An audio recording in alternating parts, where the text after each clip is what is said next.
আসসালামু আলাইকুম।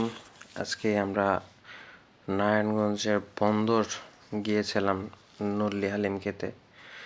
যদিও প্ল্যান ছিল না, হুট করে প্ল্যান করা।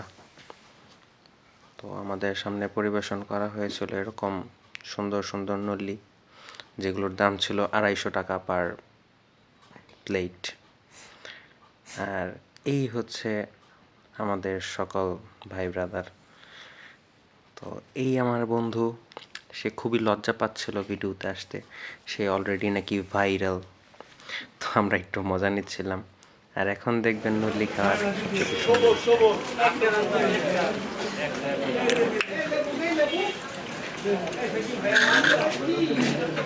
ভাই কে সাউন্ড হলো এটা? এটা অন্তরের তো সাউন্ড আইছে। আজকের মতো এইটুকুই। আবার দেখা হবে ইনশাআল্লাহ কোনো এক ভিডিওতে। আল্লাহ হাফেজ, সবাই ভালো থাকবেন।